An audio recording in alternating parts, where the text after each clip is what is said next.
begin our journey today in the book Divine Providence. This is one of Swedenborg's books, and we're going to get right into what he wrote there and go from it. So, Divine Providence 29. In the spiritual world, all union takes place by means of attentiveness.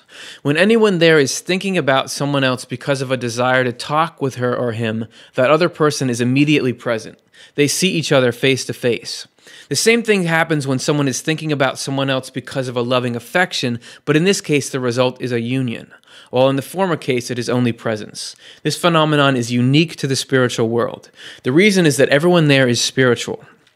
It's different in the physical world, where all of us are material. In this physical world, the same thing is happening in the feelings and thoughts of our spirits.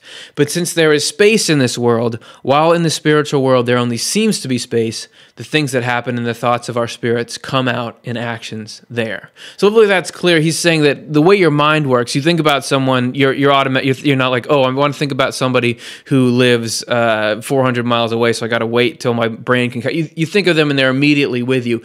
He's saying that in the spiritual, that's the spirit that thinks in us. So in the spiritual world, you can actually move at the speed of thought. However, he says in there that way of doing things, this immediate contact, this is a phenomenon unique to the spiritual world. Well, wrong. Well, at the time he was right, but now wrong, because we're seeing through technology something similar emerge, right? Think about Skype. If you have somebody you want to talk to, doesn't matter where they are, you think of them, you say, I want to talk to Uncle John, you can call him up, you can see him, interact with him, regardless of space in the world. It just takes thought.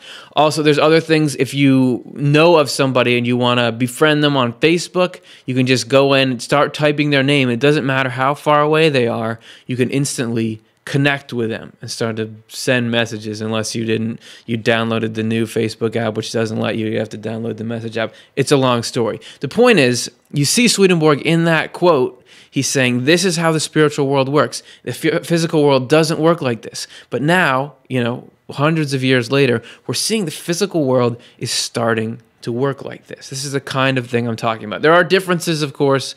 I would say low resolution, meaning even you guys watching through the computer screen to see me now, it's less clear of a picture than if you were here in person, and you, in all kinds of Skype communications, everything else, you're missing out on senses, smell, touch, taste, if you needed it.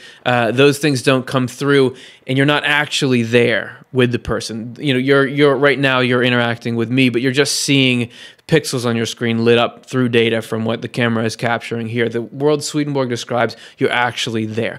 So it's not a perfect match. None of this stuff is going to be, but I think it's close enough that it's interesting and worth looking into.